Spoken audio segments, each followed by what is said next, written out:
Good morning, everybody out there in YouTube land.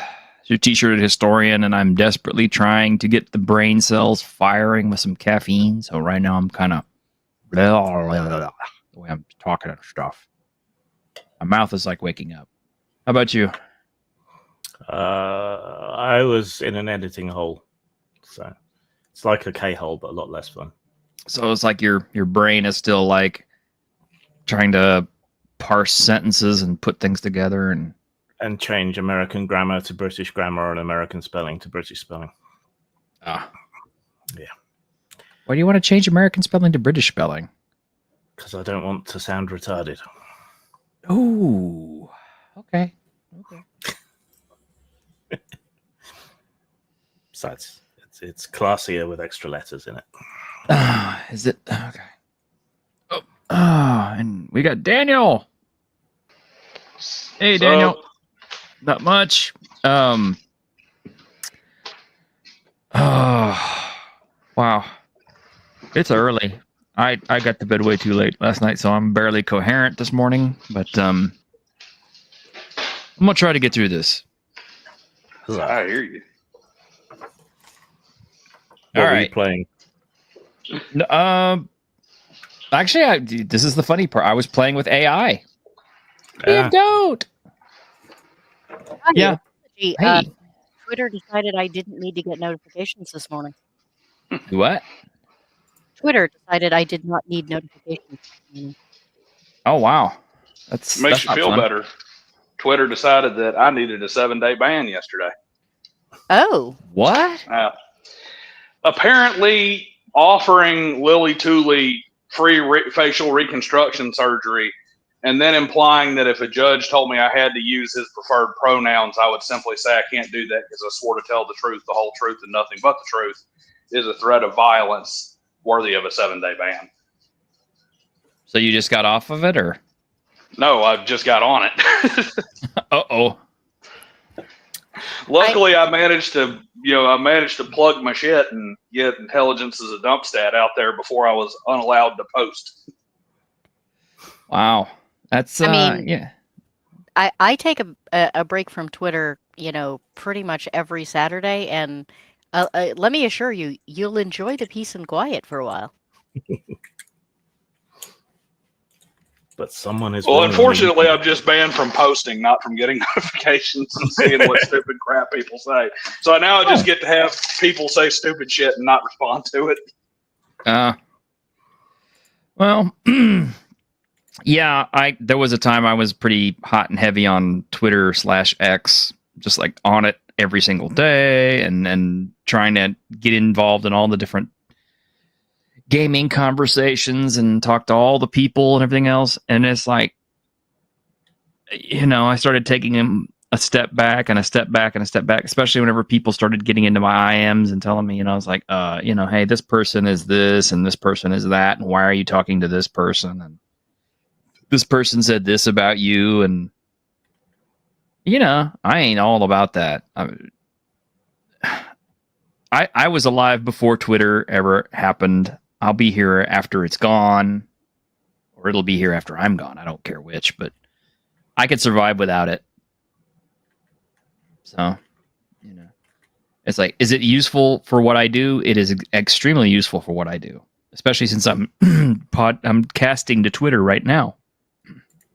But I just don't want to get involved in everybody else's drama and their mess and everything else. It's just like, man, just leave me out of that stuff, because 9 times out of 10, what starts happening is there's one person I like on one side of the equation who doesn't like somebody else that I like on the other side of the equation. And it always comes down to, well, you got to choose. And I'm like, why? You have the problem with that person. I don't have the problem with that person. Why don't you two sort it out like a couple of adults? And, I mean, seriously, it's like this. It's just like video games or tabletop role-playing games for that matter. Mm-hmm. You know what? What? Oh, so-and-so is such and such, and they act like this. They're really bad this way? Huh. Well, I guess I'll go find out for my damn self. And if I come to a different conclusion than you, well, different strokes for different folks. Yeah, I've been moving more and more towards Discord. But even on my Discord server, I have a very strict like this. We talk about games here, no politics. Yeah. And one person posted politics one day, and I said, "Please delete that. Like, we don't do politics. You know that." And his response was, "Well, yeah, but my stuff's important." And Ooh. I'm like, no, it's your beliefs, because that's what they are not any different than anyone else's, and they don't belong on my channel. And he sent me a lot of messages calling me a lot of names and then left, and I was kind of okay with that. Yeah. Seriously, it's real simple. It's like, man, I get it, man. It is incredibly important. Hell, I may even agree with you. I agree, terribly important thing. But you know what?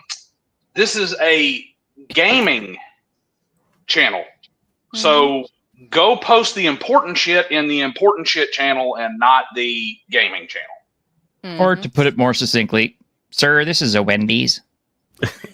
Speaking of, this is a Wendy's. What are we talking about today? All right, so I was listening to Driving and Dragons last night. Yes, it's true, Daniel. Actually, I do watch your channel, and That guy's terrible.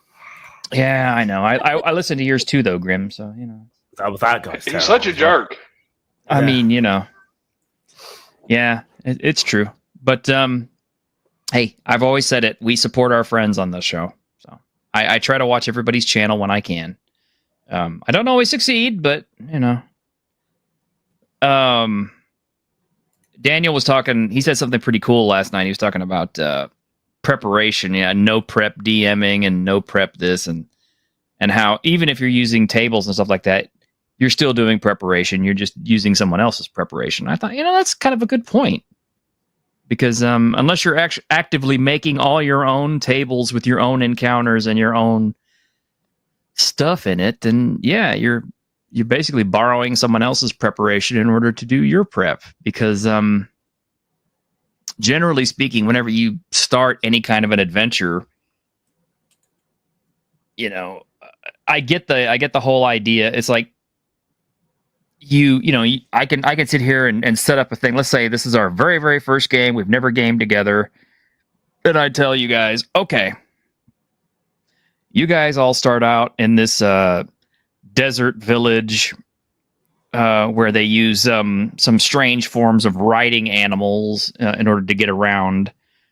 And in the distance, you see a mountain that's exploding in lava. What do you do? And then we go from there, right? Yeah. That's kind of like, to me, that's kind of no prep, because I literally just came up with that off the top of my head. And all I've done is I've created an idea for you, and now I expect you to follow through and want to interact with it, right? Yeah. It's pretty simple, straightforward.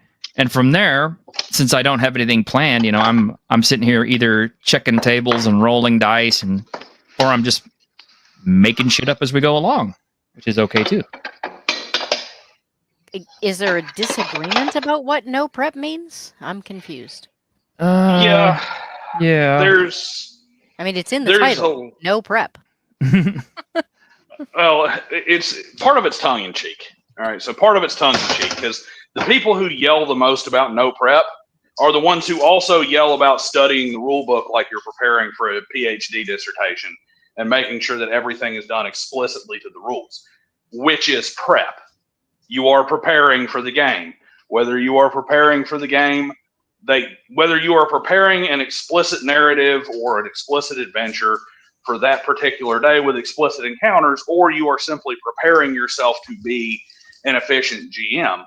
And it also excludes, there's a lot of people out there, like not everyone has a brain that works in the capacity of, I can pull stuff out of my back pocket on the fly and make a satisfying game or even have a satisfying resolution.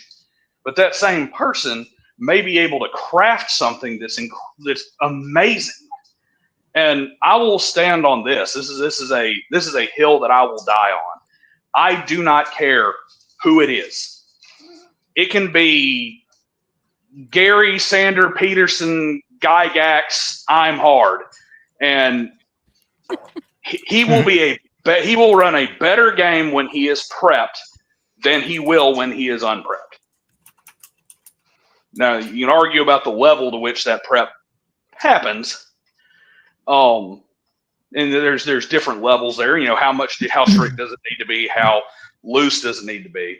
But I get really irritated by the zero prep crowd when they're like, yeah, you are prepping because you're spending, when you're not on Twitter being a pain in everyone's ass, you got your nose buried in the first edition DMG for the 19th time, or you're reading Appendix N so that you can crib stories from stuff that was written 60 years ago.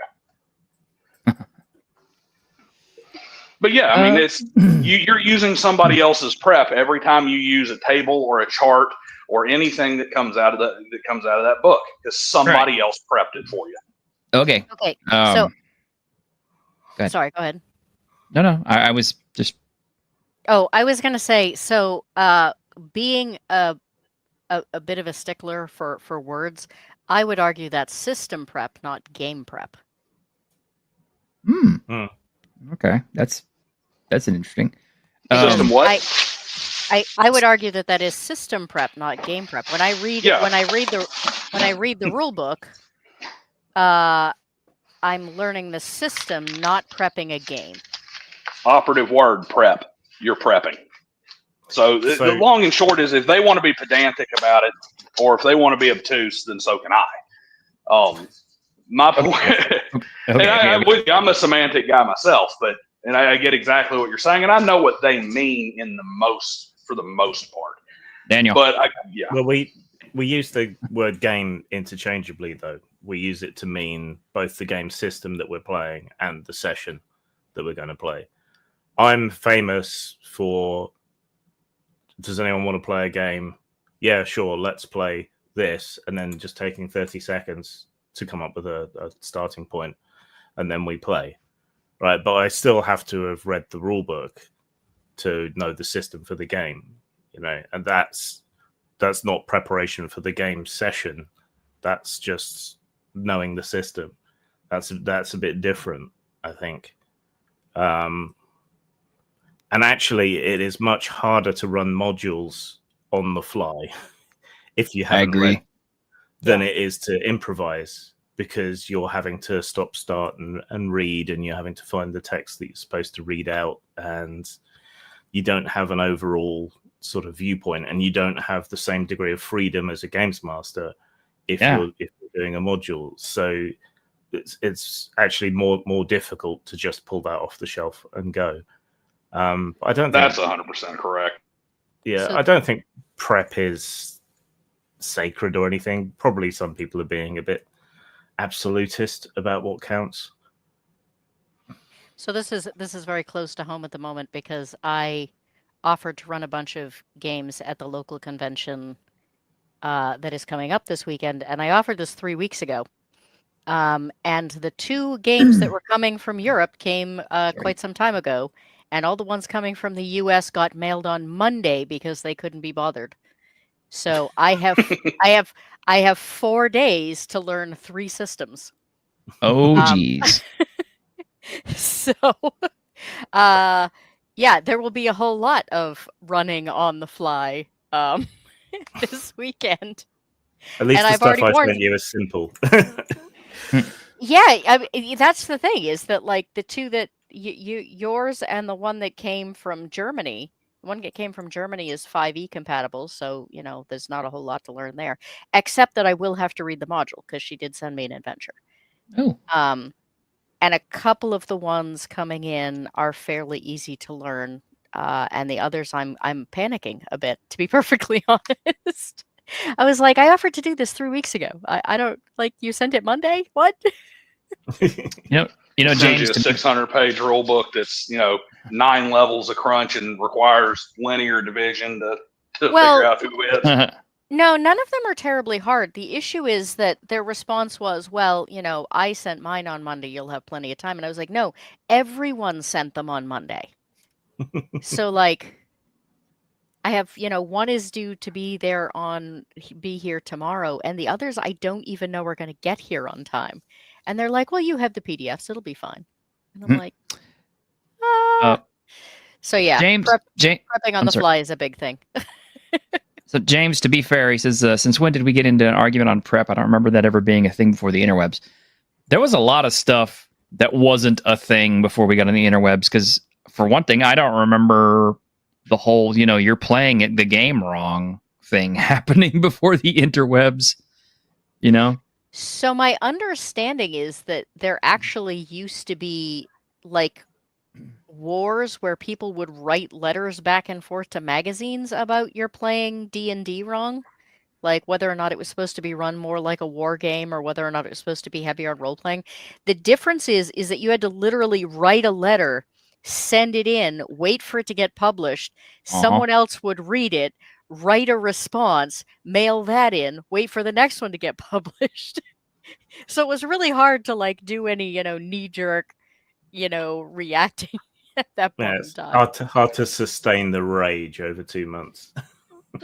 Well, yeah, and the other part of that too is that you weren't trying to do it in 146 characters.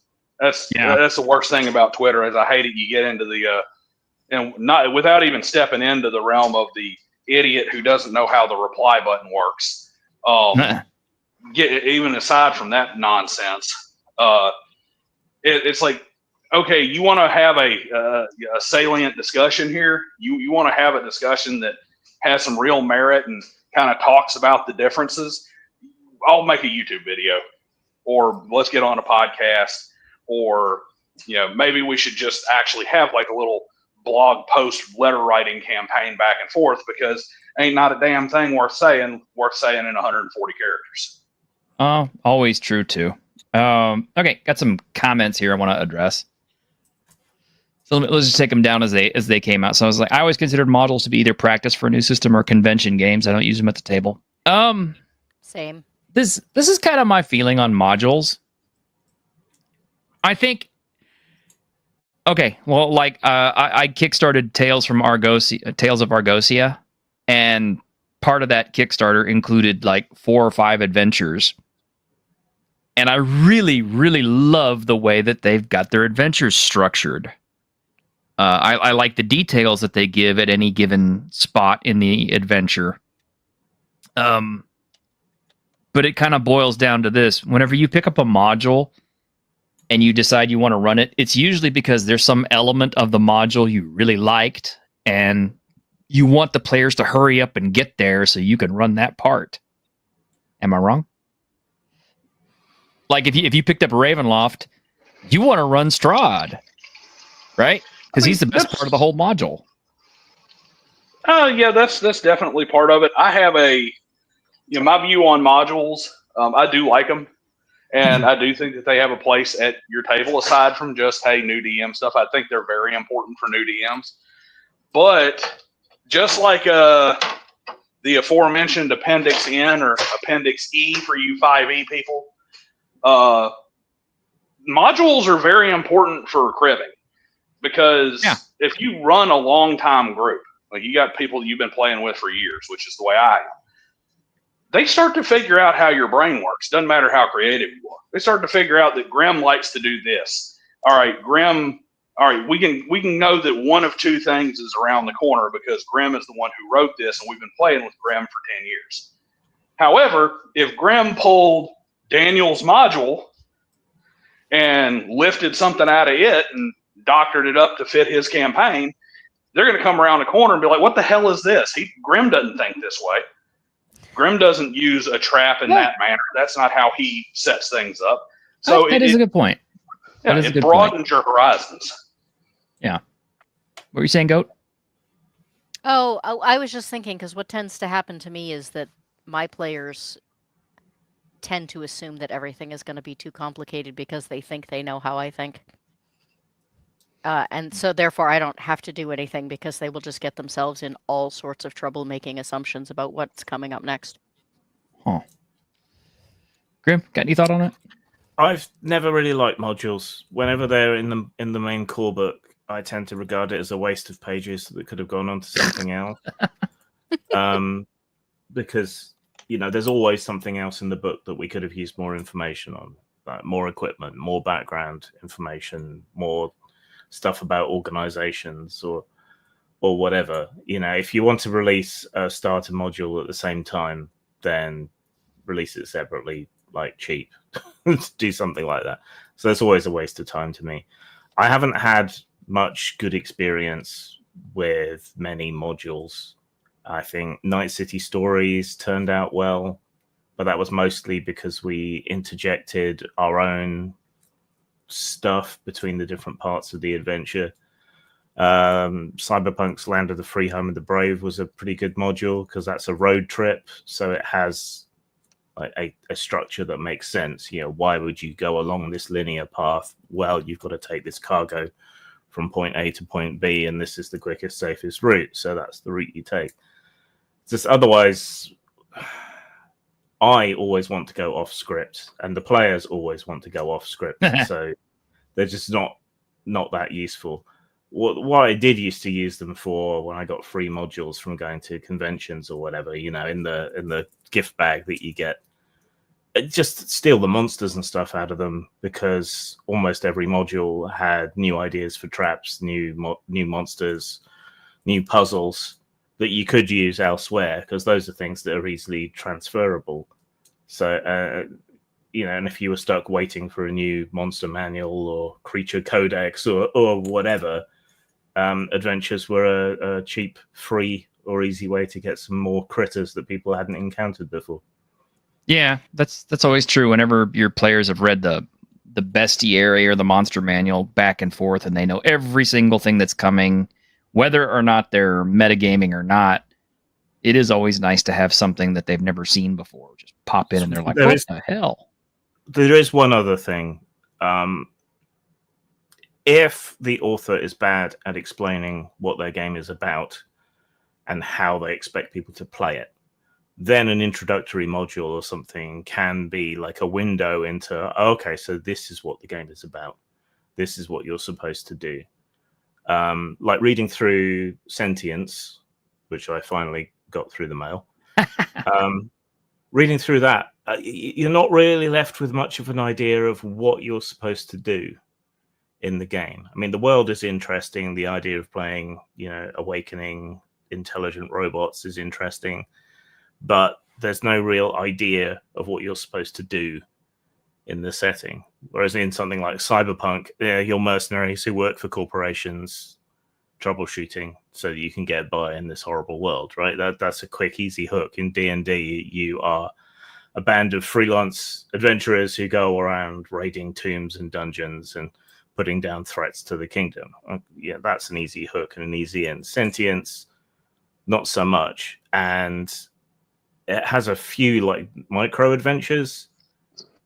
I was still left without any real idea of what I was supposed to do in the game, because it's a bit scattershot, But some games, the adventure really kind of concretes what they expect you to do with the game.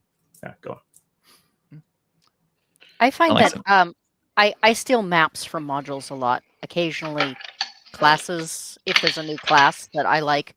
Though I generally find that all the classes do is like power up the entire system until they're forced to go back and write a new edition, because now the original no one wants to play the original characters.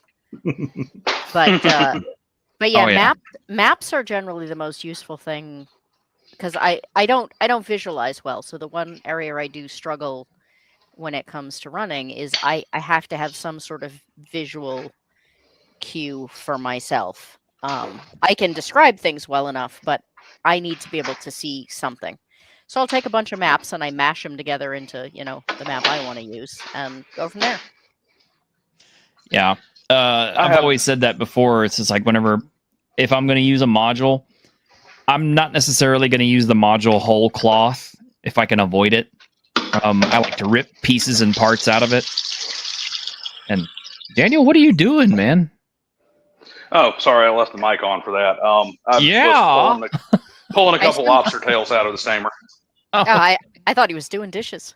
I did too. No, I pulled a couple of lobster tails out of the steamer, and I did turn on the sink a second to put a little water on the plate so that I don't have a stinky lobster plate in the back of my office by lunchtime. Nice. I do have two modules that, kind of highlight one thing that I think modules are kind of underutilized for. Please don't say. Please don't say. The first one. The first one. It's coming. Please don't say. Don't say Tomb of Horrors. Please don't say. It is Tomb of Horrors. Oh my God! It is definitely Tomb of Horrors is a great training module. That is the worst module ever made. Absolutely not when used in the proper way. And it is a fantastic training module. Oddly enough, for role playing, it is a great module to teach people the core concept of role playing, of thinking as your character instead of for a character in a game. But that's not even the one that I was going to spare you the lengthy part of that one, since we've all heard me talk about Tomb of Horrors before many times, and probably will many times in the future. But there's a second one, and this one a lot of people won't even recognize. It's from Penumbra Games back in like 01, I want to say. It's a 3rd edition OGL module that's called 3 Days to Kill. And I honestly think that especially if you're gonna play D&D with new players, just about every game that has new players should run that module, because it's one of those things where it's like what you wouldn't think of, because you just said, Grim just said, D&D is essentially the, medieval, do the, whatever it's called, save the kingdom, et cetera type game, classic fantasy. Yeah. But what 3 Days to Kill does is it essentially takes a 1st to 3rd level party, puts them gives them a mission to disrupt a meeting between these clerics and this bandit that they have to kind of discover. They don't know what it is right off the bat. And it gives you some good hooks, some well set up hooks that don't feel forced, that give about 9 different ways to get into the adventure, so that, some GM training there too for not railroading and not hauling people down the line. But the whole mission is essentially somebody took a Tom Clancy Rainbow Six style mission and made it a D&D game. So here's your wand of fireball that has 1 charge instead of your grenade launcher. Here's 3 sleep arrows instead of these canisters of tear gas. Here's a bag of flash pebbles instead of your flash bangs. And here's an orb that, zooms in and can see in the dark for your, zoom in night vision goggles. And you think this is appropriate for a 1st level group? Because I'm telling you, I'm already bored out of my mind just listening to it. Well, all of that stuff is behind the scenes. That's the kind of stuff that you pick up as understanding it. It's an awesome mission, because when they go in and they go to the big hedonistic festival, and there's a bunch of crap that can happen in said hedonistic festival, wrestling a dwarf, or, a drinks tent that catches on fire, or all kinds of other stuff that triggers one of the party that wants to hire them to seek them out and say, hey, I got something for you. This bandit is meeting with a group up on this villa that's on a cliff out on the riverside, and he's going to be meeting with them over the weekend. And I don't care. You don't have to kill him. You don't have to destroy everything. You just need to embarrass the hell out of him and make sure that the people he's meeting with think he's a buffoon and don't want to work with him. Here's what I know about the layout, and here's some gear I'm going to give you for you to use to accomplish your mission. And it's the only time I've had pantsing be the resolution to a D&D adventure. Ah, okay. Yeah. Well, that's different. They set because the meeting with the bad guy and his clerics and stuff usually happens on the 2nd floor of this villa. Well, they set the living room on fire, and then when he's running for the stairs, the mage used Mage Hand to pull his trousers down, so he fell down the stairs with his pants around his ankles. And right in front of the guys that he was supposed to be impressing with his layout and his base. That's kind of clever, actually. I'll tell you what, my favorite adventure of all time is still Expedition to Barrier Peaks. And that one was already pretty divisive because a lot of people are like, oh no, you can't mix text with your D&D, and I'm like, the shit you can't. What do you think Blackmore was all about? But I love the hell out of that module. But even I have to admit that there are parts of the module that absolutely, because the players get to, ostensibly the characters are not supposed to know how technology works at all. So they're not supposed to know about the key cards and how this works and that works and all this other stuff. And hopefully nobody has read the module ahead of time to spoil everything. But assuming that's the case, you have to hand them all these alien objects and they have to figure out how it's being used. And I find that particular learning curve for the characters slows the game down because they're sitting here trying to figure out how to open this door, and they don't know that the red key card that they got 2 rooms ago is what does it. So you get to watch them bang their head against the wall, and slow the game down and wait and wait and wait for them to finally do it or lose interest and go on or whatever. It's just like playing in an Anne McCaffrey novel. Well, yeah, but see, that's where that's kind of like where I start, telling you that, there's parts of modules that, when you read them that you're thinking about and you're going, ooh, that's really cool. I can't wait till the players get here. How do I, but then I'm at that point where I'm always like, how can I get them to get to this spot faster? Because I really want them to get to this spot before we end the game session, because this is the part that I really think is cool, and I want it to see if everybody else thinks it's cool or how they handle this. And then people resent being pushed and shoved. Uh-huh. And then it lands flat half the time. And the session ends 5 minutes before you get there, and nobody shows up for the next session, or the next session, everybody forgot all the stuff that led up. Uh-huh. Yeah. Well, and I don't want one section of my game to be cool. I want the game to be cool. And I want the game to be cool because the players made it cool, not because there was an interesting section in a module. As a DM, you can do whatever you want. Yes, you absolutely can. As a DM, you can do whatever you want to. But the idea is you still want to have your players having a good time so that they'll come back. Unless, of course, it's a player you absolutely hate, in which case, abuse the shit out of them. And my goal is that if people die and they still say they had a wonderful time, it was a good game. Mm-hmm. And yes, Might and Magic did include fantasy with sci-fi. Yes, it very much did. In fact, that's been one of my guiding inspirations for every time I run games is World of Zine, which I actually got it when it was 2 separate game parts, which was World of Zine Part 1 and Part 2, and then they finally connected the 2. But when you ran them together, it made one giant seamless adventure that was super duper awesome. And then when you got to the very end of it, you're going, oh my God, it's all tech and these guys are actually robots and all this stuff. And that was like the best part of that. Yeah, players should be proactive as the GM are reactive. Player agency is the key. Say, now you are going old school. Yes, I am. I'm old school. There's one thing I want to highlight back here, but go ahead. That's part of the problem with a lot of this narrative forward thinking in a lot of games, newer games, indie games. It's like, oh, this cool scene. But that's not how it works at the table. The cool scenes occur organically. It's not something you can force.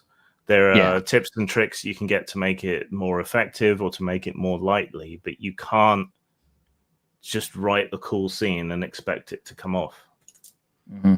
Yeah.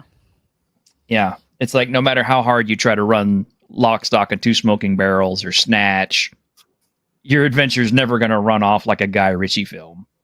It doesn't matter how hard you try. We'd love it though. And the players are always going to do something. Sometimes it's something unexpected. Sometimes it's something that after they do it, you go, oh yeah, I should have realized that was going to happen. Mm-hmm. Like designing a game where a bunch of firebugs are firefighters. It should be very obvious that they are, in fact, just going to set everything on fire. Very true. Very true. For example. Yes, I was going to say this happened in one of Grimm's live streams. I was like, oh, I know how this is going to go. Yep, there it goes. Well, James has said this. He says, "It was make rules your own and screw everyone else." Okay. I've probably addressed this more than once, but I figure it's worth mentioning again. It's kind of like playing a game of Monopoly. If the very first time you play a game of Monopoly, you use the rules as they're written, you get what the designers were actually intending with Monopoly. But if the first game you play is with friends and they already have their own house rules in place, like, the free parking rule, which, was never actually a thing. It's just something people started doing to make the game more fun and make it last longer. You're going to think, oh, well, that's the way this game is always supposed to have been played. So, well, there's a meme where Uno actually posted you cannot play draw 2 twice in a row. Mm-hmm. And the first comment was, thanks for the cards. We'll take it from here. Yeah. And I mean, that's two ways of thinking about it. I mean, it's like, but I would think just for everybody's sanity and for your own clarity, because a role-playing game is a little bit of a different animal than like a board game, right? Like if you just make up shit during a board game, it's kind of like, yeah, you're basically just straight up cheating, and the other players at the table are either okay with it or they're not okay with it. Like if you guys are sitting down and you're playing chess and then you just decide, I really don't like where that rook is right now, so I'm going to move this rook over here this way, and I know they don't normally move this way, but just today, because it's Sunday and it's the 14th, I'm going to move him this way. Then it becomes a case of, well, you're cheating. The idea of homebrewing chess is kind of entertaining.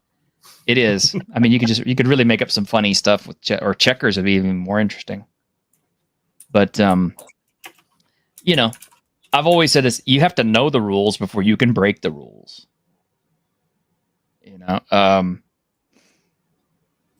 And I don't necessarily know that you have to know all of the rules, because even though there's, the Bro SR will uphold playing raw, I have this sneaky suspicion they don't use psionics. Now, I don't know for sure. I would need to talk to Dundermoose or one of the other guys, but honestly, I don't know anybody who ever used psionics.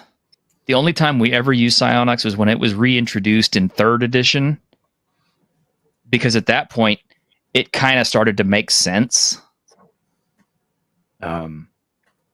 And then I noticed that, Pathfinder pretty much got rid of psionics, and then it brought it back as a form of magic. And I'm just kind of like, well, what the hell is the point of psionics if we're just going to turn it into magic? I don't know. I've never liked magic systems in like any system, so I definitely wasn't having anything to do with that.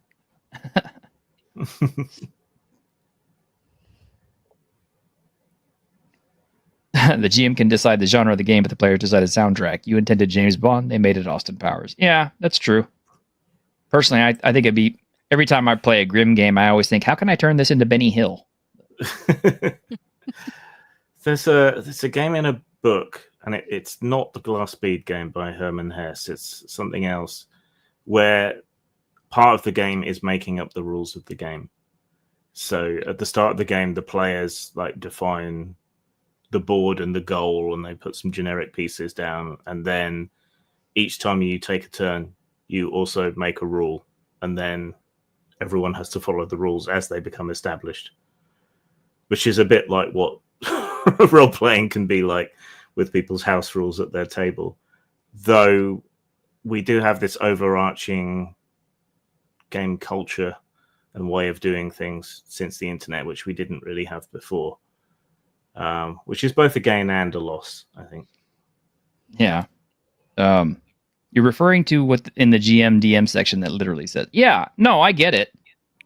I mean, I agree that after a certain point in time, you're going to find elements of the game that either appeal to you or don't appeal to you that you want to drop, such as ba-boom, psionics. You know, you could play AD&D raw as you possibly can to the point where it's chafing. But I guarantee you, after, I don't know, a year or so of play, if you've been using like psionics, for example, unless your players either absolutely love it or you absolutely understand it, love it, and want to keep using it, you're probably going to drop it. You know, or some of the spells, which are, let's face it, they're ridiculously overpowered. You're either going to want to drop them, you're going to want to nerf them, or you're going to want to modify them or something. Or some of the magic items that will destroy your campaign. Unless you just absolutely don't care. You know? Yeah, sure, why not? Let's give the first levels the deck of many things and just have fun. You know? Or you save them for boss fights. Yeah. Psionics needs to be all inclusive. I mean, or it needs to not be in there at all. You know, and maybe it needs to be. I get that Psionics was Gygax's attempt to do something different than because he already had a spell system that he was using, so he built Psionics to be kind of a different animal. But as it's explained, and as I've seen it done with the monsters and everything else, it really doesn't work. I mean, you know, maybe my brain just can't wrap my head around it, and maybe I need somebody to sit down and draw it for me in crayons or something, but it just doesn't work for me. So I don't use it. Nobody I know has. The thing that bugs me about, I mean, I do think it's doable. Somebody said it's not great in fantasy, but it would work better in sci-fi.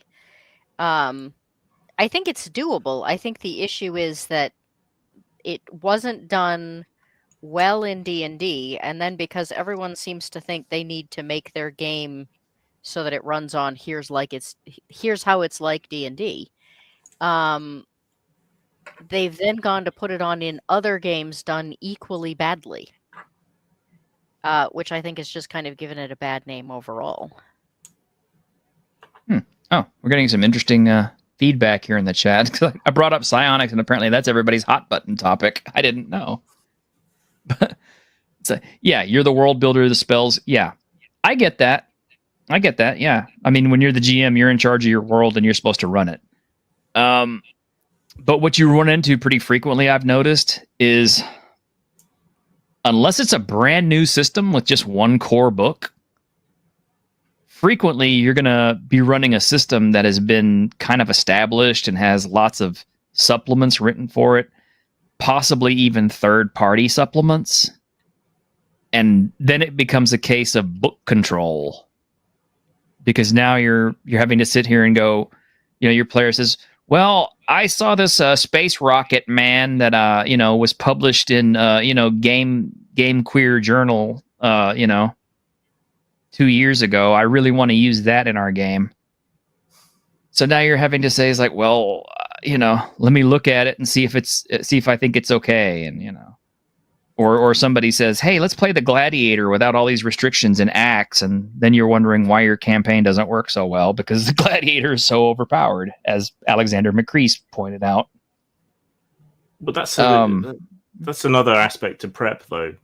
Someone showing up at the table with something unexpected, and the disempowering of the ability of the GM to just say no to something like, no, you can't just turn up with something I know nothing about.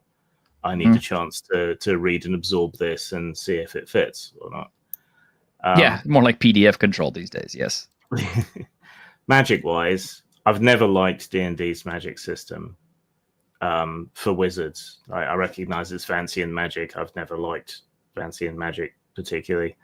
The whole memorization thing, and it gets hideously complicated, and people are having to use apps and stuff to keep track of it all.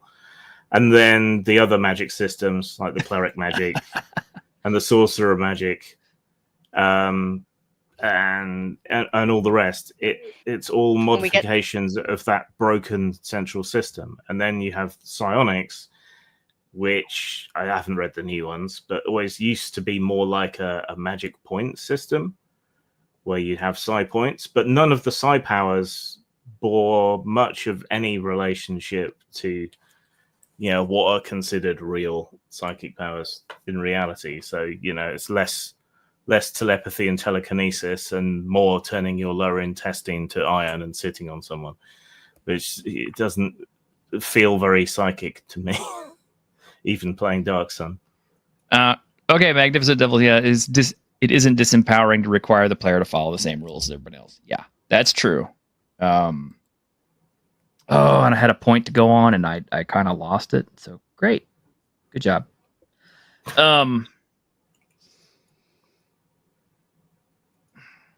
But I mean, I think the point I'm actually trying to make, Mephisto, is you do have to kind of know the game before you can break the game and you can change it up. Otherwise, it just kind of doesn't make any sense. You're too busy trying to.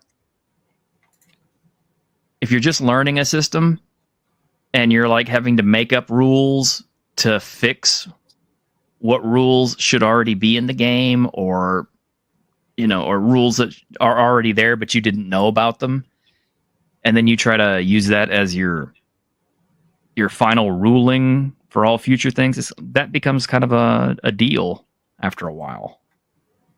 And I know, because I've done it before too. It's like, if we got into a situation where it was kind of like, well, how do we deal with this? Well, I don't have a rule for this right now, so I'm just going to say this for this game. But in the future, we'll see if we can't find the rule for it and run it the right way. This reminds me, I had back in college, I had a friend who wanted to run Mage the Ascension. And of course, I don't really like magic systems, but he dear God. he needed another player, so I was like, all right. And there's this one class which runs on Vice. So like Cult of Ecstasy. Cult of Ecstasy. Yeah. And I remember almost nothing about the game except him at one point, like full on screaming at me in the middle of a session, "There are no rules for Nymphomania."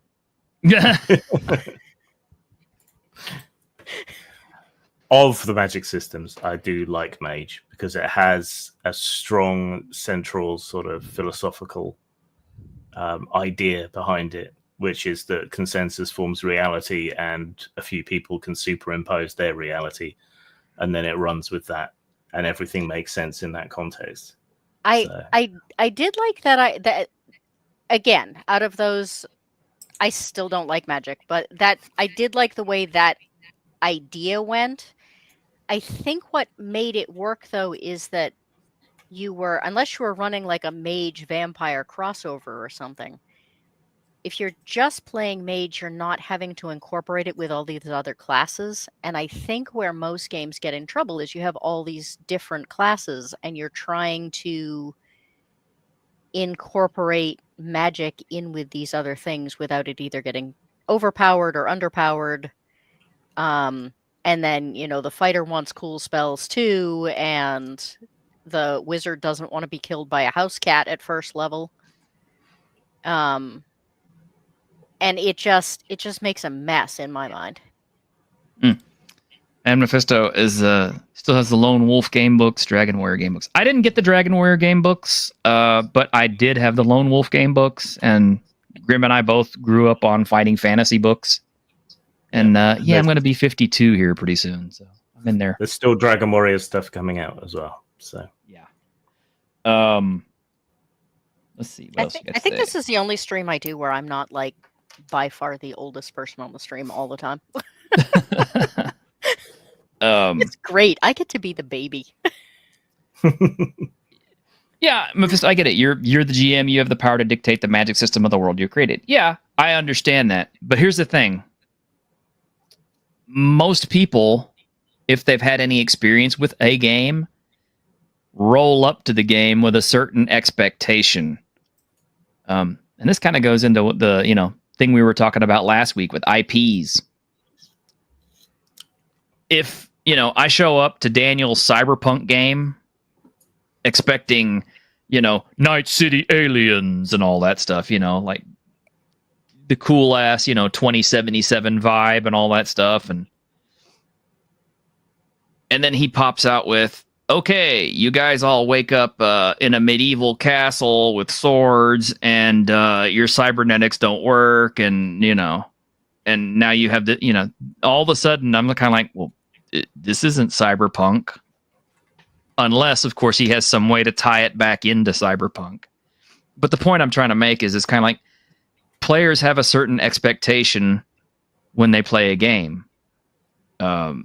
And if you deviate from it too much, you're risking alienating your players, or your players just straight up getting frustrated and not coming back. So you do have to maintain some kind of level of recognizability to your stuff. You can't just... I mean, I've seen people use homebrew magic systems, of course, plenty of times. And sometimes they actually work pretty good, too. Yeah, I mean, like, I'm not a big fan of, like, I'm the DM and therefore... I get to micromanage everything. I don't like magic systems, but if I banned magic systems in every game I ran, nobody would want to play. I get around it a little bit by running mostly sci-fi and horror. So therefore, there's not a lot of magic involved, but there are things like it. But the fact is that players are going to want to do stuff, and want to play in a way that, I'm not always going to think is wonderful, but my job is to, give them enough rope to hang themselves, not, actually. It's the balance between protecting the surprise, because that's usually where a lot of this comes from. You're thinking as the game master putting it together, man, this is going to be so cool. It's going to throw them for such a loop. And, and it's actually kind of funny because Ravenloft was mentioned so far earlier. And that's really where the second Ravenloft module fell down. Was, oh man, we're going to throw them into this Victorian England thing, and it's tied back to the Gothic horror, and it's going to be so cool. And all your D&D players were like, we didn't sign up to play Call of Cthulhu. Why are we in an investigation game? And there's a balance that has to be struck between telling your players enough of what to expect so that they don't get blindsided, and maintaining that surprise by being like, hey, oh man, that was a cool twist, without feeling cheated and bamboozled into playing a game that you didn't sign up for. Right. Magnificent Devil has a good point here too. He says, one reason I prefer new players over experienced players when adding someone to my game, most players have bad habits they learned in other games. And that's absolutely true, especially when it comes to like a lot of homebrew in someone's... Daniel, can you mute, please? Thanks. Lord howdy. I mean, that I'm sure that lobster really tastes good, but it's like, I don't want to hear about it. It's like 9 a.m, man. I just had a thing of Cheerios. I don't need lobster this early, but yeah, I mean, players are kind of influenced a lot by the stuff that they play and how they played it with someone else. So yeah, when they come to a brand new campaign, they are kind of carrying an expectation or baggage from that other game. I mean, it's, players don't exist in a vacuum. They're just like anybody else. They learn from the games that they played before. In fact, I've learned to be a better GM, or at least a different kind of GM, from games I played before. And my best example of that is I love Torg. Torg is still my favorite game out of all other games, bar none, because I think it's the best complete system for doing pretty much whatever the hell you want to.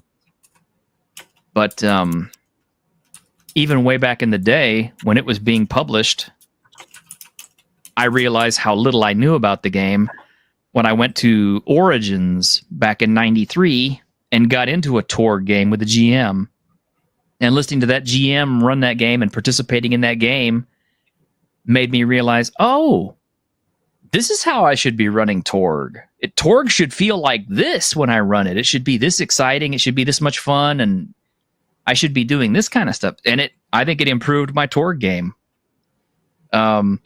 Whereas if I went and sat down with somebody else who ran Torg a completely different way, I mean, I would come away with a completely different view on it.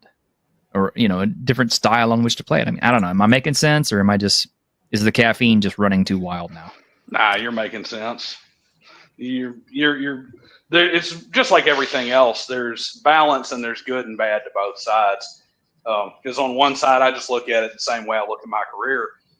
With I look at the boiler room, and it's like, hey, you got experience in the mortgage industry? Oh, you do? Oh, that's okay, cool, man. I'll talk to somebody else. I think we're going to go different ways. I don't hire mortgage lenders. I train new ones because I don't want you bringing all the. I don't want you coming here and trying to do things your way. I have a system set up the way I like it, and I want you to come do things my way. That's why I'm hiring you. So, kind of the same thing with players in a lot of cases. It's when they come and they've played from another game.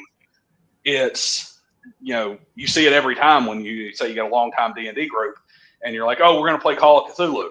Like, why is it always the TPK? Well, because you idiots always run in and try and shoot Great Cthulhu with your 45. It doesn't work so well. That's why it didn't work so great. Yeah. Good one, Tony Glandy. At least as someone who plays mostly one-shots and plenty of different systems, it's important to come with fresh expectations. Absolutely it is. I lost my sidebar there. Okay, so here's a kind of prep I don't think people can prep for, since the discussion is mostly supposed to be about game prep and DM prep and all that sort of thing. And that's preparation for your players. What I mean by that is I think everybody on this panel and probably out there in the audience who's ever run or played in a game has had that night where one player shows up and you can't get them to participate in anything. We call it bump on a log. And I'm not sure how the GM can really prep for that. I mean, you can try to get people engaged, you can do what you can, but I don't think there's really any way to do it effectively. I mean, unless you either talk to the player behind the scenes and say, "Hey, man, what can I do to get you motivated, interested, and what is it you want to do?" And then there's the other player who is kind of like, they see what you're doing as a GM, and they do everything they can to do the opposite. Okay, you see this princess being kidnapped. You are in a position to stop it. What do? I ignore it and go back to, buying apples off the fruit stand. It's not my business. I'm not going to get involved. Okay, this dragon is attacking the city. However, you are very close to the giant, massive ballista that's pointed. It's in a perfect position. All you got to do is pull the trigger and you can shoot it in the heart. What do? I'm going to cower behind this rubble because that's a dragon. You know what I mean? I mean, the role-playing is probably accurate, but...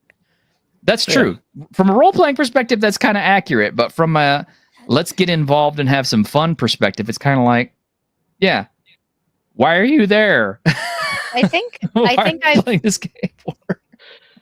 Sorry. I'd love to comment on this one, but it looks like I have a business partner walking up my driveway, unfortunately. Uh-oh. So I'm going to, unfortunately, looks like I'm probably going to miss out on, let me see, where the hell did she go? Yeah. Yep, they're headed up here to sign documents, so all right. I got to go pretend to work. See ya. Take care, Dan.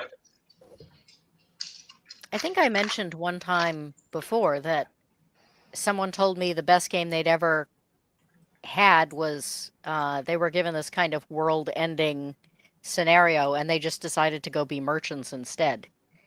And the GM apparently just kind of adopted the game, and they just went and became merchants. And I said, well, you could do that in my game, but the world is still going to end because the world continues on just because it doesn't change just because you decided to go be merchants.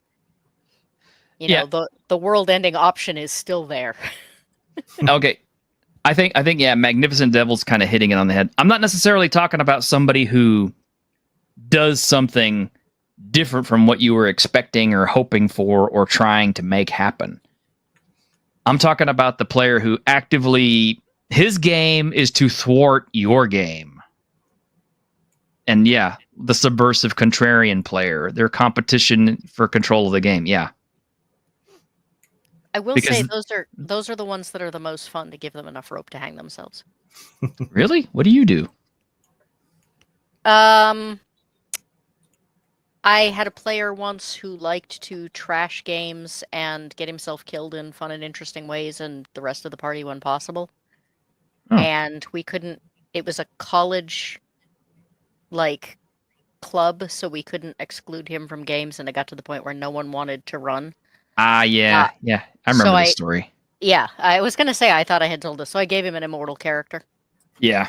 So he couldn't die, but he was basically laid up and crippled. And Yeah, he crippled himself in no time. So um, I had another character who liked to get super overpowered and find loopholes in the rules. And we were playing werewolf, so I let him take all the guns and everything else he wanted, and then I sent them to the Dark Ages and made him count bullets. And as soon as he ran out of bullets, they hung him for a witch.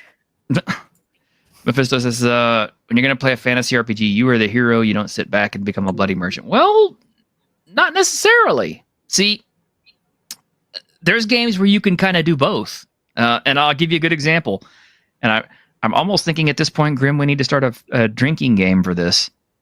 But in Grim's Fabula Ultima game, I am playing a noodle merchant.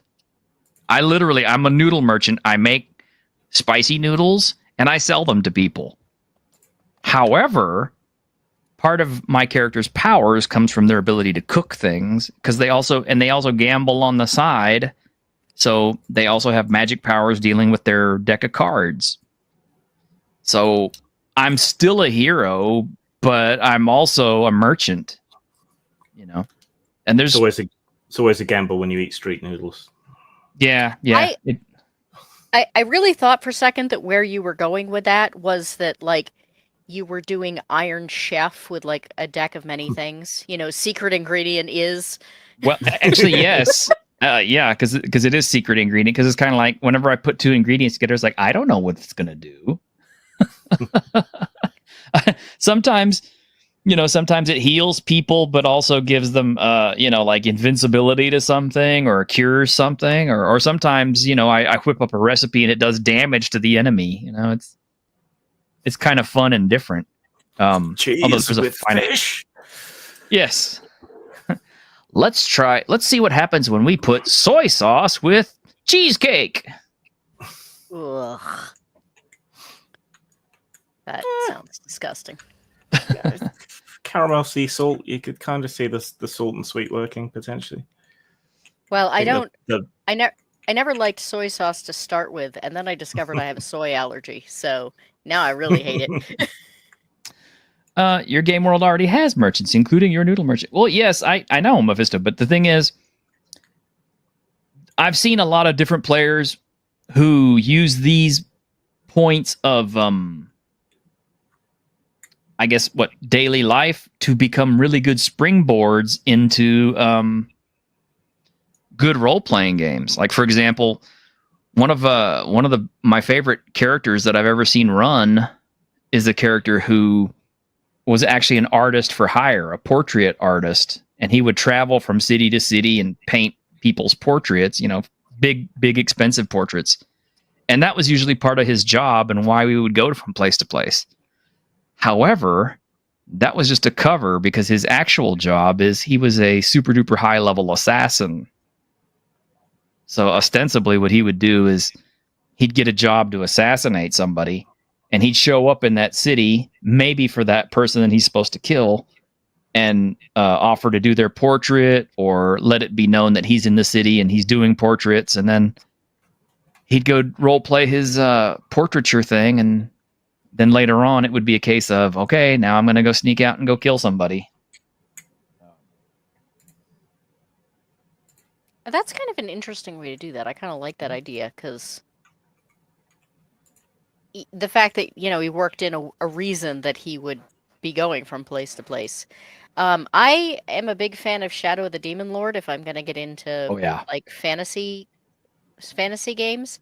And one of the things I like about it is that you start at level 0, so you have a background that is a completely non-heroic character.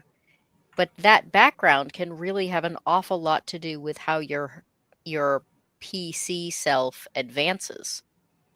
You know, whether or not you were a street urchin, whether or not you were a soldier, whether you were an acolyte in a church, makes a really big difference. And a lot of your advancement, it's not standard experience. So a lot of your advancement is based on your role play and completing things. And that gets based a lot on your background.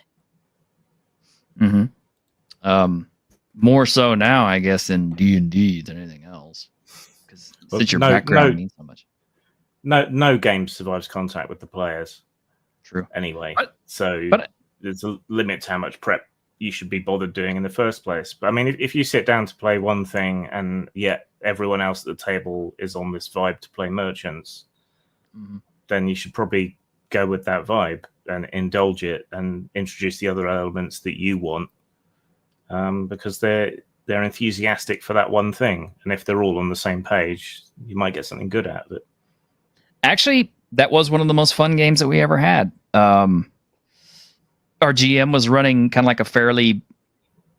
Or no. Actually, I ran that game. Never mind. I was running basically a bog standard kind of, fantasy world with, all your usual tropes. And I threw out hooks for the players and things. But what they wanted to do in order to make money, because they started out, the game kind of broke, is they started singing and dancing in taverns, because we were using Pathfinder. So we had one or two characters that had super duper high charismas, because they're the old school folks who were kind of like, oh, well, charisma is how beautiful you are. And I'm just kind of like, no, that's not how charisma works. But I didn't want to get into that argument with them again for the 15th time. So they decided, in order to make money, because, you could make money based on your skill in Pathfinder First Edition, they decided to start using the perform skill. So they started singing and dancing and stuff in taverns. And when they found out that they could make a pretty good living at it, that became the basis of the game. Everybody decided to take the perform skill. Everybody started kind of pushing more towards playing as a band, and it became a traveling band that went from kingdom to kingdom, occasionally solving problems. And that worked. I mean, it ended up being the most fun game in the I ever ran, until, of course, one of the players received a summons from the Emperor to go play at his place. And then, when the Emperor said, well, what can I give you, as a reward for what you've been doing? And then they said, yeah, I'd like this cart that turns into a stage and also is the equivalent of a magic mansion. Now, all of the other players at the table told him, no, please don't do this. Because we knew what would happen, which is it would completely cut down on road encounters or night encounters or anything interesting. He did it anyway. So, yeah, the rest of the players just kind of said, well, F this. And that's when it turns out that your magic dimensional wagon projects into another dimension and the neighbors really don't appreciate music practice. It turned into Critical Role. Yes, it kind of did turn into Critical Role, I guess. But it's okay, because sometimes it's fun to run these one-off adventures. I mean, do I advocate, becoming baristas? I mean, if you think you're up for the challenge, I guess. I mean, honestly, it's whatever the market will bear, I guess. Usually whenever we do play games and we do end up finding a town we want to settle in, everybody does try to find ways to make money on their business ventures. So, it's like I wanted to start a barbecue joint once, so I did. I think another time I actually started selling potato chips because I knew how to make them and nobody else had them. But yeah, stuff like that can work. I mean, as long as there's still some core fun involved. I mean, as long as your players are having fun, I guess is the main thing. I don't know. Am I just totally off base with that? I always wondered, considering a bard's skills, why people weren't more creative with how they made them. I mean, like, you could have a bard stand-up comic. That's always true. There are so many, like, bard tropes, and it just seems like you could play with them to do interesting things. And the only result is that they get seen as silly and useless and nobody wants to play them. Yeah. Now, the thing is, can you prep for that as a DM? What, bards being dumb? No. I mean, like players are deciding to go off script and do something that you were totally not expecting, but it still might present some fun. No, but you can leave room and you can create room for it as you go along.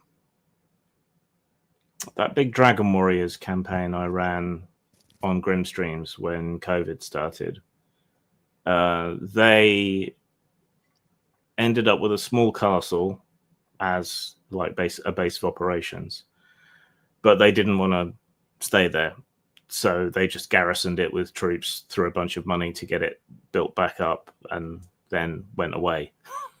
And then they bought a property in the sort of Venice equivalent, and that was more of a base of operations for like the middle part of the adventures. And they made it self-sustaining through a kitchen garden and constant, potion making and selling. So, yeah, I'm with Mephisto. I don't know why the bard class even exists. It's not even particularly. It's not particularly bardy, right? When you say bard, I think of Taliesin or Scalds. Or even cacophonics from Asterix the Gaul, but you don't get that from bards when you play them. They're just kind of like magic users. I mean, yeah, rogue elements. Boring. Well, but see, if I have bards in the game, I use them for things like you're more likely to find a place to stay at a crowded inn if you have a bard. You're likely to get cheaper rates. People are more likely to, want to interact with your group because bards, especially in rural villages, are, storytellers, and everyone's eager to see them and get the news of what's going on. Like, I use them as actual traveling bards, would have been used, which is a little bit of a jack of all trades, but, ones people were happy to see coming kind of thing. Yeah. I usually play /see bards as all basically kind of being Johnny Silverhand back when he was still doing drugs and playing music, because it's like, you go from place to place, you play shows, you lay women, and you do lots of drugs and get involved in shenanigans. He is a horny bard archetype, isn't he? He really is. I mean, and he's old school horny bard archetype. God, man, Keanu owned that role. I'm sorry, he does. I can't think of Johnny Silverhand. I can look back at the old pictures from the old 2020 rule book, and I'm just like, who is this guy? That's not Keanu. But now I see Keanu. I'm like, there's Johnny Silverhand. The faction turn in Worlds Without Number is a great lift. Yeah, I haven't really messed with factions a lot in most of my role-playing games. That's an element that I have probably woefully been ignoring for way too long, that I probably should pay more attention to, because faction play gets really interesting, especially whenever factions are at war. On the other hand, I'm tired of seeing people try to do the Yojimbo bullshit with factions. Factions are interesting. I like faction level play, but the rules are usually so pulled back and so abstracted that however prepared you are, players always do stuff outside of the bounds of what the system is prepared to deal with. And so you're forced to kind of rapidly improvise. Either that or the effect of the player's actions on the world becomes so minimal that it makes no difference to what's going on between the factions. So it's hard to get the balance there. Goat, he said, hence you wanted to do a stand-up comedian band. Okay, so you want to run Devo. Sorry, that should have been Bard. I just had a typo. Yeah, but I mean, you're basically wanting to run Devo. I just think that you could do a lot more with bards than just standard storytellers. Like there are other performer type things that could be done. That was what I was saying earlier when I said I get, you have all these tropes, but like you don't have to do the tropes. Dragon, your mama's so fat her treasure hoard is one big continuous piece of foil. Well, the reason I mentioned Devo is because everybody says, "Oh, Devo is a band." I'm like, no, they're not. They're an art project. Because they were an art project who made music and then ended up becoming a band. And I think they actually they had one concert where they actually annoyed their audience to no end too, because for 30 minutes they did nothing but "Are we not men? We are Devo" for 30 minutes straight. It sounds kind of like the Monkees, who started off as a television show and then somehow discovered they had been turned into a band. I don't know. Don't let players play the factions. Yeah. Well, I mean, they should be playing in the factions too. But... Yeah, I like to see what they've done reflected in what goes on. So I try and keep it at that level. Like, if they wipe out the bandits at the pass, then trade between City A and City B ticks up, and everyone gets a bit wealthier, and it gets a little bit safer. Things like that. So, knock-on effects of their actions. Mm. And I mean, we're sort of talking as if the only game was D&D too. I mean, you can't you can't play Paranoia without playing factions. Yeah, that's true. I don't know if I should get into this or not, because if this is going to lead to a massive topic unreeling, but just something I was thinking about yesterday too. Is alignment. And I don't want to get into a big thing on this, but I have 2 points of view on alignment. One is that, it's been completely misused and used incorrectly over the years. But 2 guys, I think, got alignment correct. The first one is probably James Raggi, because Lamentations of the Flame Princess has 3 alignments.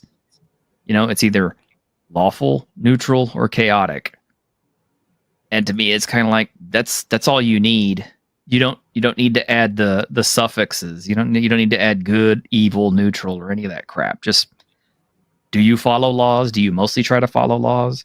Are you mostly trying to be a law-abiding citizen? Okay, then you're lawful. Are you kind of stuck somewhere in the middle? Do you mostly try to follow the laws, but sometimes you do a little bit of dirty or something? Okay, you're neutral. Is the world going to end and you don't care and you're just going to do whatever you want to? Okay, that's chaos. That's, people like that exist too. They just exist to use people. The problem is the Joker is kind of an outlier. I mean, most people in that case are going to end up neutral. I don't know. He's he's pretty much chaotic as far as I'm concerned. He's totally chaotic, and that's what I'm saying, is that there aren't going to be very many totally chaotic people, and there aren't many Supermans, and there aren't many Jokers. No, there aren't. By that logic, why have a system at all? Everyone's going to be neutral. Well, except maybe your Paladin. Okay. However, the other guy I think got it right is Mark Reinhagen. Because whenever he created Vampire the Masquerade, he doesn't have an alignment system. But what he does have is he has nature and demeanor, which is what you show people outwardly and what you feel inwardly, and how you follow along on both of those traits, whether or not you're like monstrous or child or whatever. I think that's actually a much better way of determining alignment, because I think basically what alignment boils down to is how does your character act, and is he acting within the bounds of his character? You know what I mean? Because it's, I hate to say it, but I think alignment was mostly created to prevent metagaming. You know, like, why does my paladin suddenly decide that, you know, it's okay to sacrifice this, you know, this building full of nuns and orphans because, you know, X is going on? Well, I blame Michael Moorcock mostly for alignment. But then he also inspired chaos in Warhammer. So, yeah, it's not all bad. I'm a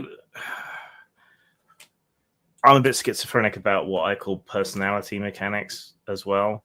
I think alignment is very crude, and it's more about cosmological alignment with these, you know, in the D&D world or D&D influence worlds. Like, lawful isn't just a personality type, it is a cosmological archetype. There are realms of law, and there are realms of chaos, and there are realms of good and evil, and these things blend, and there are, you know, chaotic evil realms and lawful evil realms and all the rest of it.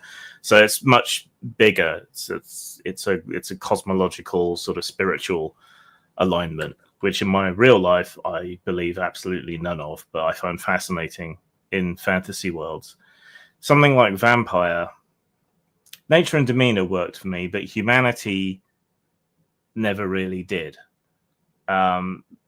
Because there are so many people who are undeniably very human. You know, they're not inhuman monsters, but they do awful things for what they believe to be good reasons.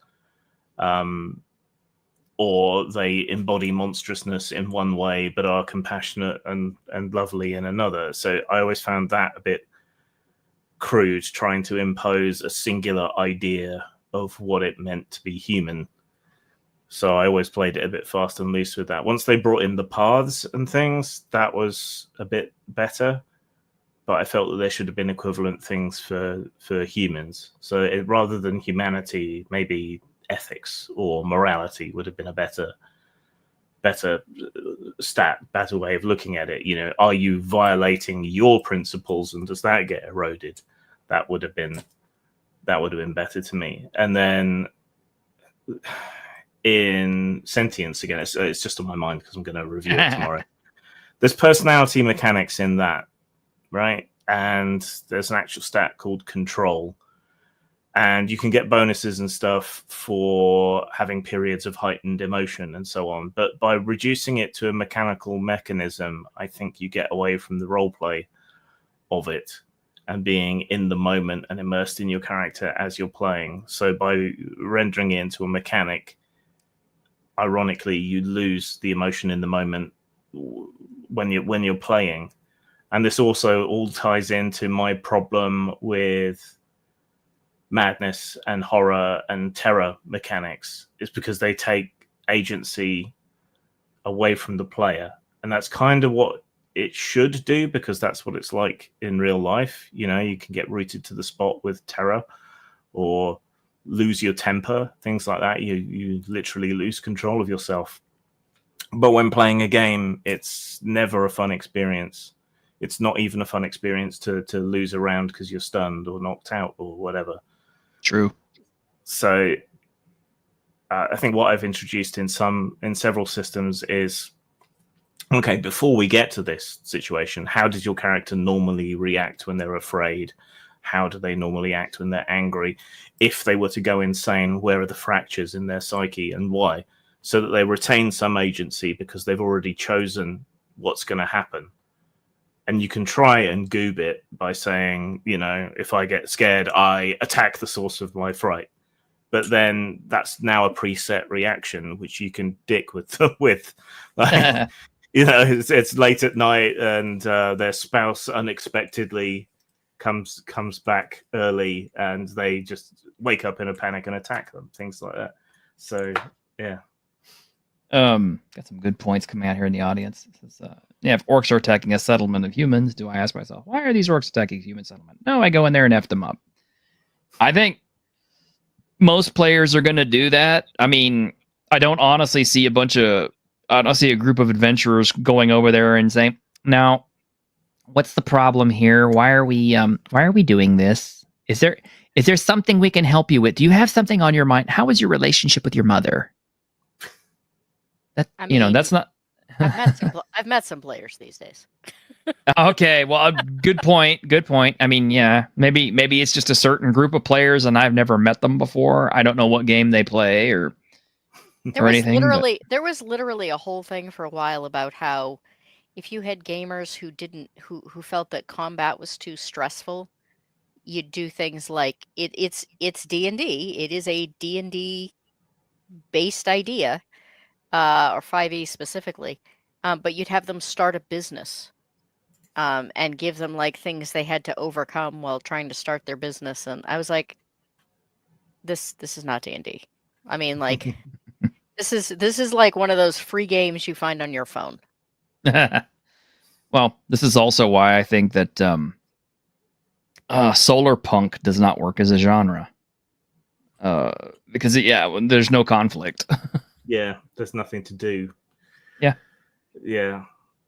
Oh no, the windmill stopped working. Let's go find out why the windmill stopped working. Yes, I will make 3 technical rolls to fix the windmill. Yeah, it's just, I mean, you can make it work, but it takes effort. And so far, I haven't seen any games that do that. I mean, put the effort in. Well, what about what is it, that cozy game that we both bought and I never got to read? Which one? Is that Ryutama? Ryutama, yes, we did play that. That's at heart, it's still a standard fantasy adventure game. You're basically playing cutesy anime characters out on a Rumsbrugger to see the world and gain skills and so on. So you still run into somewhat conventional fantasy stuff. It's like halfway between cozy gaming and regular gaming. Magnificent says, man, I love you so much, Magnificent. Moral relativism is boring if it's just based on perspective. Nothing is good or evil. Moral absolutism is required if you want moral complexity. You can't have complexity if there's no standards. Like being tempted by evil when there's no objective evil, then there are no stakes. Yeah, that's true. You can be kind of morally relative on a lot of things, but there are certain things everybody kind of draws the line at. And I'm not going to start mentioning them here on the air because they'll get this video demonetized. But in reality, morality is relative, but we're all humans, so we can look at a common sort of evolutionary psychology thread that runs through humans because of the way human society is. But if you uplifted a lion, they probably would not have anything like the same ethical or moral systems that we have. This is true because of their different history. So you can say that there is some sort of baseline morality to humans as a whole because of our social structures and our shared genetic history, but it's still ultimately relative. But I've gone back and forth on this. When games were primarily morally set, this is good, this is evil, this is law, this is chaos, I bucked against that, and I was far more interested in grey, morally relative, dark fantasy worlds. Now that every fantasy world is, but the orcs are a proud people. No, now I'm more interested in the much more set morality because it's more interesting when everything else is one way. I think it's because it really should be system dependent. I mean, most high fantasy is based on Tolkien, and Tolkien's world was specifically good and evil for a very specific reason. True. If you get into something like vampire, then it's going to become a lot vaguer. And I think part of the issue has become that, again, we try to act like all game systems are one system. And, people will say all the time, well, our crunchy game's good, our game's this, our game's that. Well, it's totally dependent on the system.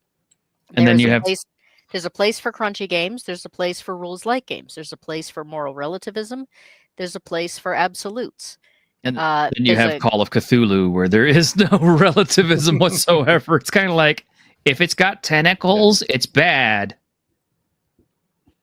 Well, I mean, but even if you look in Lovecraft's later, well, I don't even think it was his work. I think it was people that wrote off him.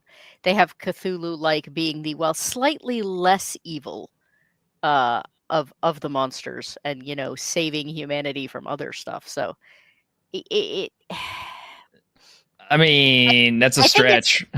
it was a huge stretch. It was a huge stretch. It was ridiculous. But if you're going to have a Tolkien-esque world, why have demons that are not evil?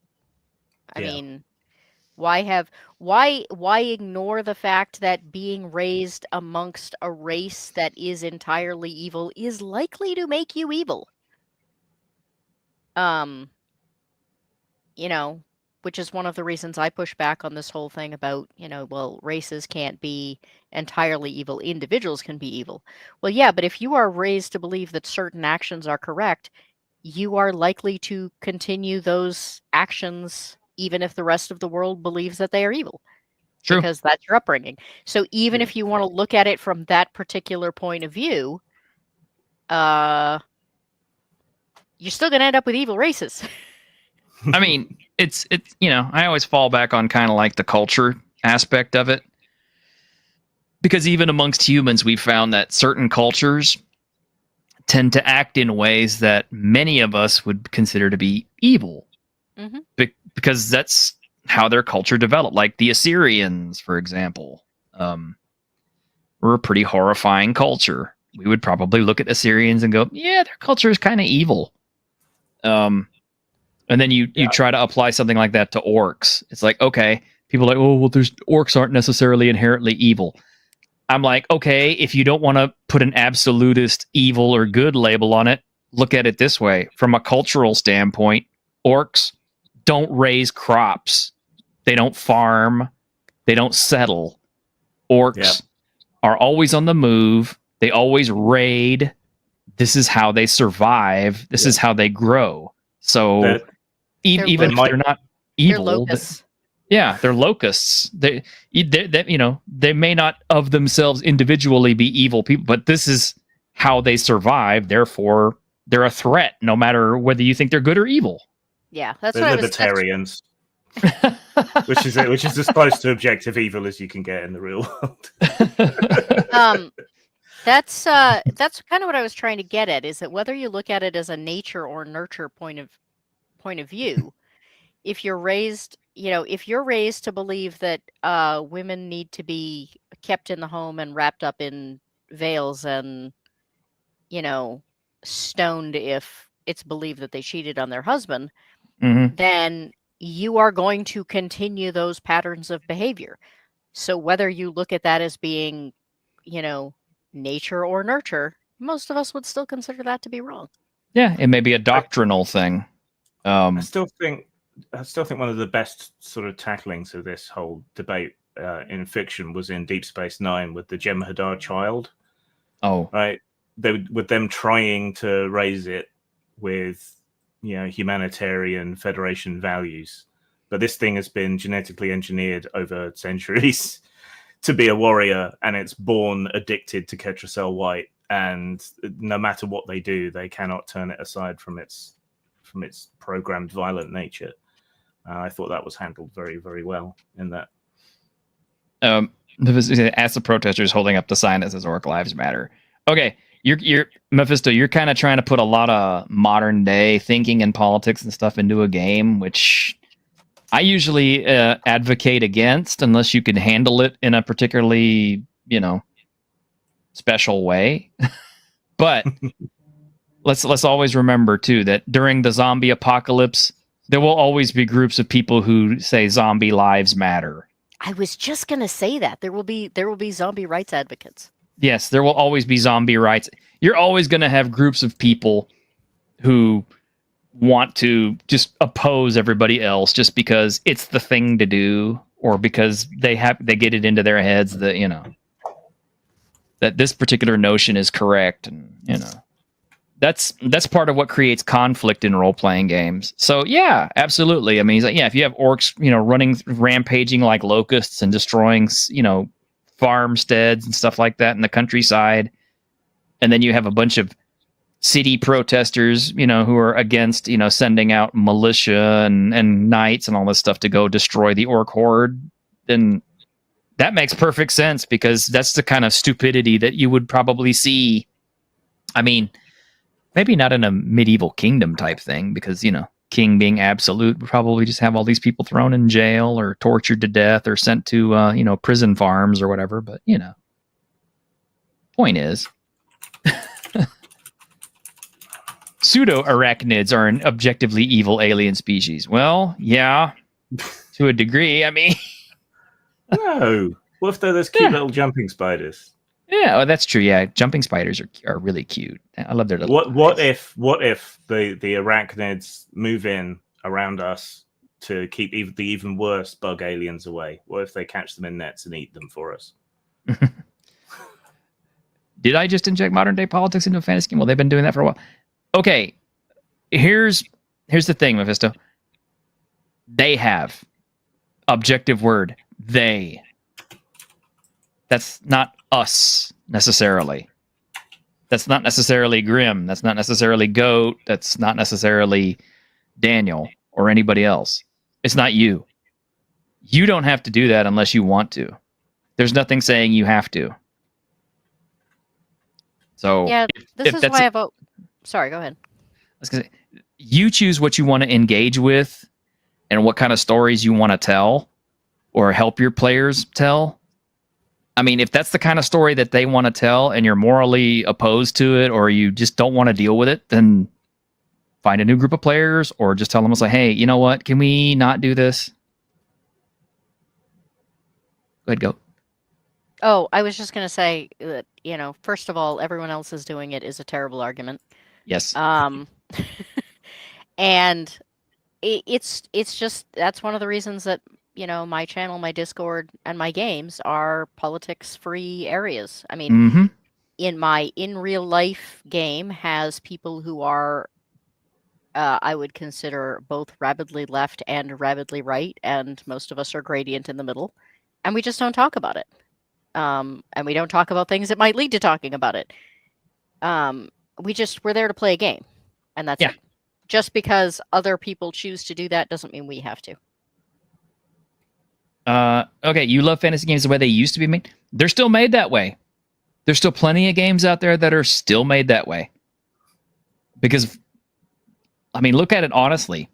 Most games that are being made out there, Axe, Worlds Without Number, Machinations of the Space Princess, anything you want to name out there outside of D&D, and perhaps something like, Thirsty Sword Lesbians, they're made to be kind of ambiguous. Okay? I mean, they're just a set of rules that you can use to play the game.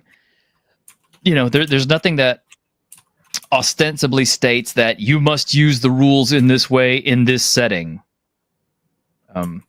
Except perhaps maybe the Gore game, which I guess you could use the Gore rules independent of the Gore world, but why? Absolutely, you could. But yeah. I mean, it's a species of D6, so yeah, it's adaptable. Okay, and I don't want to just talk about OSR, Mephisto. I'm talking about, like, let's say you really, really want to play Shadowrun as a game and offend Grim. Yes. But you don't want to use, their setting, their rules, their lore.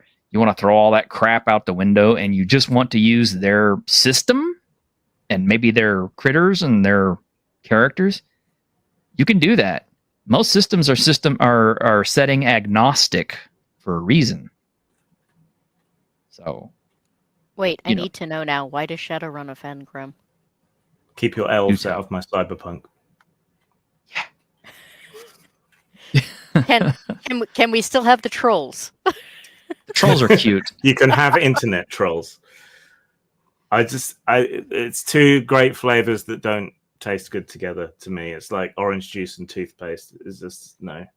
I mean, if you consider toothpaste a great taste, I think we have a problem already. Well, mint, right? Yeah. Well, anyway, yeah. We managed to not derail the discussion too much. We did talk about some preparation, and we did get off into some really interesting topics. But Grimm's back is killing him, and I want to be mindful of his spine because he's still got lots of. It's my organs. Yeah, it's only your organs. My squiggledy spook. Yeah. So, thank y'all very much for hanging out with us tonight or today, and hope you'll have a great day. Can And I- hope you'll can catch us I- tonight. Can I borrow your platform for like 10 seconds? Sure. I finally got my history and discussions of zombies movie up, and I would really, really like it if people would go watch it. Done. Yes, Ooh. and Ooh. it's very good. Go and watch Link it it. and bump it up the algorithm while It's- 28 years later is on everyone's mind and more people will look at it. Yeah, post the link in here, Goat, because it's zombie related. Of course, I want to see it. And yes, I heard 28 years later is shit. I don't think it's shit. I think it's weird. It is Yeah. not. It isn't what I expected. I don't hate it. I don't know that I love it, but it was definitely worth. It was definitely an interesting watch. It's very, Well- very interesting. Well, I thought the second one, 28 weeks later, was stupid as hell because it was That so was. it was so contrived. It was just like, really? But it's not really canon anymore. So Oh, I think I have to put it in private chat. It doesn't seem to be going through in the. okay. Put it in private chat, and then I will. yeah, I don't think it's what people expected 28 years later, and there are things that go unexplained which people aren't used to anymore. But I think that's fine. Well, apparently there's a Um, part 2 coming out in 7 months. Yeah, and then a part 3 later on. So yeah, I don't. I like the ideas, and the main controversy seems to be about the ending, which we'll find out more about in the next film. I guess if you don't know who Jimmy Savile was, Oh, that may confuse you. I've read. Yeah. I mean, I Yeah. vaguely know who he was, and I was still confused. But I mean, it did leave me with a okay. Now I have to watch the second one. So I mean, I Yeah. think it served. I think it served its purpose. Yeah. Oh, Orc Child. I don't know about Spaceballs. That new one is supposed to be coming out. I just don't think it's going to be. Well, I don't mainly know. because I don't think Mel Brooks is going to be able to get away with doing Mel Brooks. So Exactly. That's my fear. I'm afraid that Mel Brooks will not be able to get away with half the shit that he used to be able If to. they convinced Rick Moranis to come back, that's good enough for me. Okay, I mean, fair point. oh, I didn't But know it- that. Oh, now I'm Yeah. excited. Now I'm excited. He didn't come out of retirement for Ghostbusters. He has for this. So Mm-hmm. So anyway, All right, that's a twig topic. Grim, go feel better. Yeah, Thank go you. feel better. Thanks I'll y'all go for hanging and out with stretch us. out. And join us for Tuesday with Geeks tonight. Till then, see ya. Where's the button? Here it is. Look! The Dungeons and Dragons ride!